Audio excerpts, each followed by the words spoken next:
Assalamualaikum warahmatullahi wabarakatuh. Perkenalkan, nama saya Nur Uktavina Ratna Maharani, mahasiswa KKN PPM UGM periode 2 2020. Pada kesempatan ini, izinkan saya untuk memaparkan video mengenai bagaimana cara budidaya ikan cupang yang baik, benar, dan mudah. Nah, ikan cupang ini merupakan salah satu ikan hias yang bernilai ekonomis. Ikan ini memiliki keunggulan pada warnanya dan siklus hidupnya relatif singkat. Ikan ini dikategorikan ikan yang mudah dibudidayakan. Karena apa? Karena hanya membutuhkan lahan yang tidak begitu luas. Untuk itu, langsung saja kita simak video selanjutnya.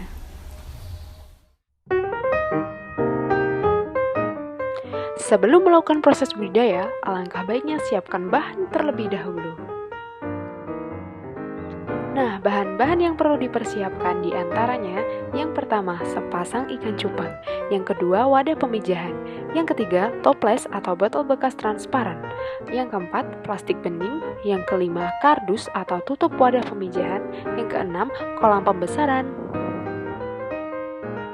Tahap atau proses bertenang ikan cupang adalah yang pertama, penjodohan, dua, pemijahan, yang ketiga, bertelur, 4. Penetasan telur menjadi burayak. Yang kelima, pembesaran burayak.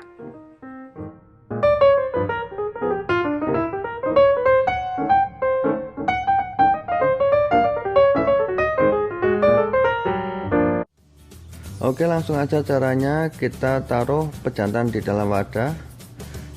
Bisa warna transparan ataupun warna gelap ya. Di sini saya menggunakan kotak kue. Untuk ukurannya kurang lebih 1 jengkal tangan orang dewasa. Untuk ukuran air teman-teman bisa menggunakan kedalaman 5-10 cm atau 1 telapak tangan orang dewasa. Jangan terlalu penuh ya, karena nanti ikan bisa loncat. Selanjutnya kita siapkan toples yang sudah kita potong ataupun botol bekas mineral ya yang sudah kita potong. Seperti ini. Kita masukkan. Lalu kita masukkan betinanya ke dalam toples.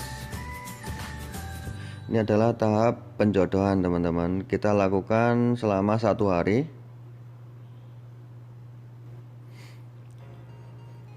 Selanjutnya kita siapkan plastik bening.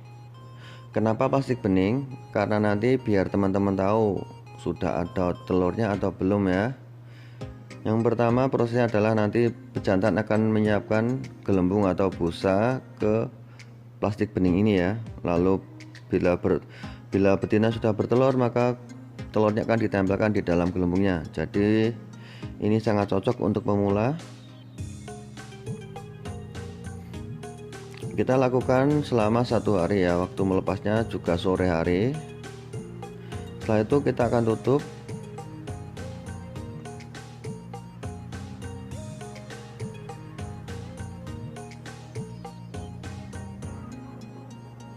Dan beri celah di tepinya. Baiklah, setelah proses penjodohan selama 1 hari, kita akan lihat apakah pejantan sudah menyiapkan gelembung. Baiklah, di sini pejantan sudah menyiapkan gelembung teman-teman, bisa lihat di sini. Dan untuk betinanya sudah saatnya untuk kita lepas. Pelan-pelan saja biar gelembungnya tidak pecah. Dan di sini betinanya sudah mengeluarkan sedikit telur ya, tapi tidak dipijah. Kita biarkan saja. Di sini bintik putih ini adalah telur yang tidak dipijah. Tapi di sini untuk betinanya masih ada telurnya di dalam perutnya karena terlihat masih menggumpal ya, masih besar perutnya. Kita melepasnya ini waktu sore hari teman-teman. Di atas jam 3 ya, karena ikan cupang memijah pada waktu sore hari dan akan dilanjutkan ke esok paginya. Jadi teman-teman untuk melepasnya lebih baik pada waktu sore hari. Setelah kita lepas betinanya, reaksinya seperti ini dan kita akan tutup kembali. Ingat, saat menutup tepinya harus diberi celah ya, ataupun tutupnya dilubangi juga bisa teman-teman, untuk keluar masuk udara. Baiklah, setelah melalui proses pemijahan selama 1 hari 1 malam, Kita akan lihat apakah bisa menghasilkan telur. Ya, alhamdulillah teman, di sini sudah ada telurnya. Dan untuk betinanya sudah menepi, itu tandanya telurnya sudah habis. Ini di lingkaran ini adalah telurnya, warnanya beda teman-teman. Kalau busa itu bening, kalau telur warnanya putih. Di sini sudah saatnya kita untuk mengambil betinanya. Pelan saja biar tidak merusak busanya ya, biar telurnya tidak jatuh.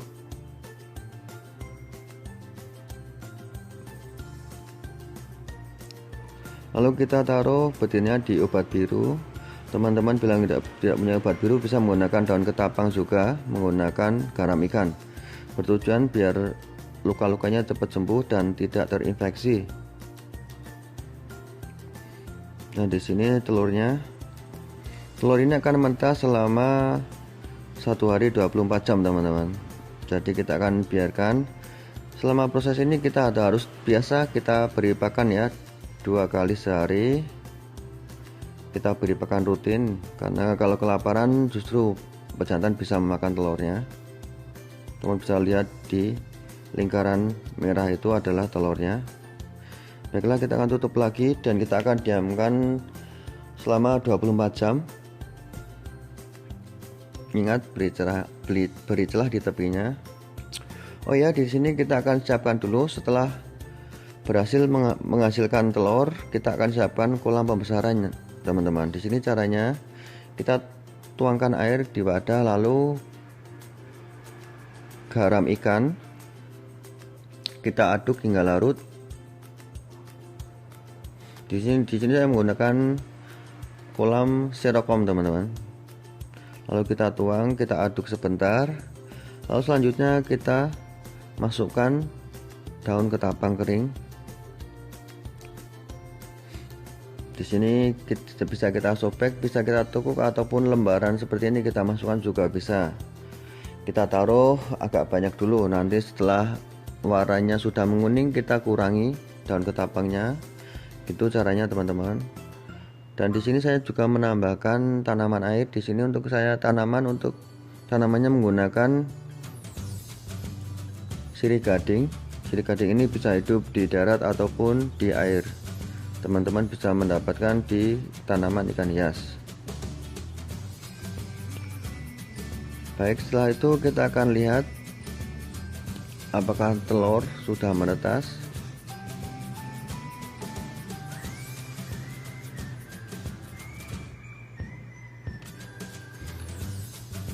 Baiklah teman-teman, di sini telur sudah mulai menetas ya. Ini baru saja menetas, hanya baru sebagian kecil yang menetas. Jadi ini buraya belum ada umur 1 hari, ini adalah 0 hari teman-teman, baru saja menetas. Ini di tanda panah ini adalah buraya yang baru menetas, baru saja, ini mungkin baru beberapa menit ya, belum ada 1 jam.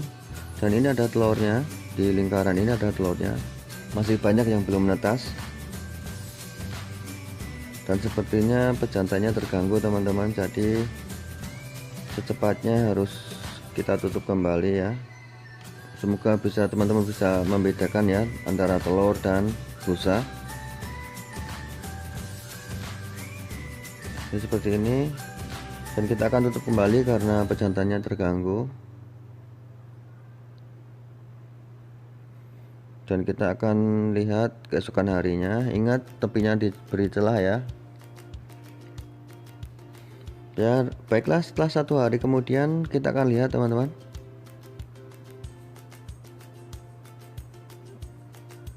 Oke, baiklah, di sini sudah banyak yang menetas ya, semuanya sudah menetas dan alhamdulillah buraya juga banyak. Dan untuk lihat kondisi airnya sangat kotor, jadi mungkin secepatnya ini saya akan pindah ke kolam pembesaran. Karena kolam besarnya sudah saya siapkan juga.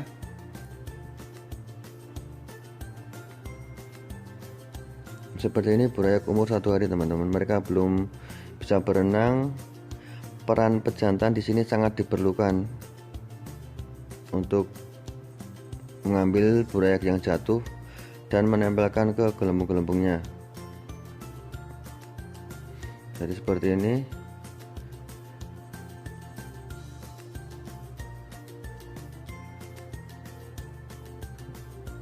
belum pandai berenang.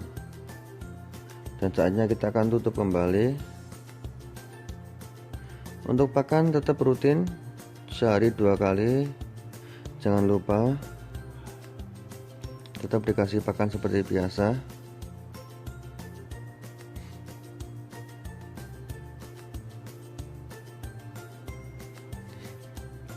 Baiklah, setelah 3 hari kemudian sudah waktunya untuk mengangkat pejantannya teman-teman. Karena umur 3 hari ini burayak sudah bisa berenang sendiri. Ini karena kenapa 3 hari? Karena airnya ya, air pemijanya, wadah pemijanya terlalu kotor. Jadi nanti akan berdampak buruk ke burayaknya. Jadi harus saya angkat pejantannya. Karena pejantan perannya sudah tidak terlalu penting ya di sini. Lebih baik kita angkat saja pelan-pelan.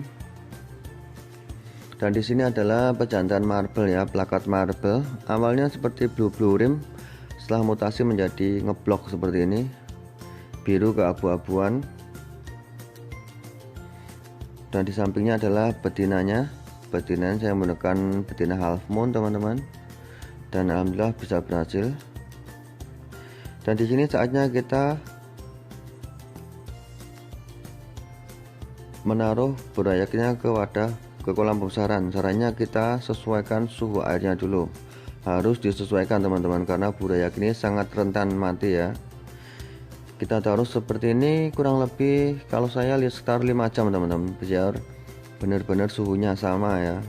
Karena perbedaan suhu yang drastis akan berdampak buruk ke burayak ya.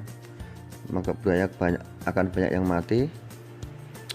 Setelah 5 jam kemudian kita akan melepas atau menuang burayaknya. Caranya kita ambil plastik beningnya pelan-pelan saja, lalu kita tuang perlahan. Ingat, pelan-pelan saja kita tuang burayaknya saja ya. Sisakan kotorannya, jangan dituang semuanya.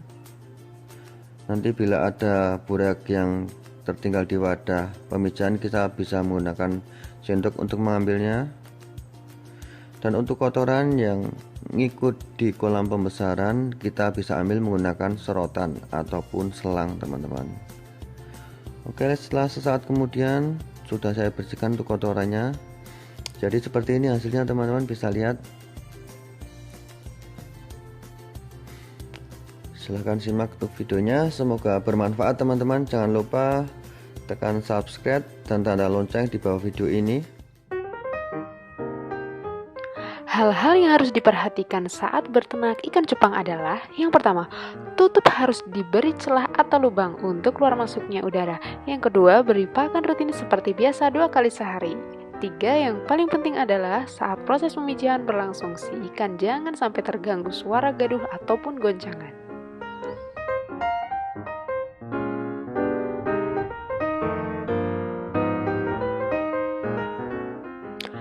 Ikan cupang relatif tahan banting, dapat dipelihara di akuarium tanpa memakai aerator. Ikan cupang tahan terhadap kondisi air yang kekurangan oksigen. Tidak disarankan untuk menyimpan lebih dari 1 ikan cupang jantan dewasa di akuarium. Jangan menempatkan stoples ikan berdekatan, karena ikan cupang akan terus berada dalam kondisi siap menyerang dan menabrak kaca. Ganti air yang terkandung dalam wadah secara teratur. Khusus untuk ikan cupang, kita bisa menaruhnya di toples kaca kecil.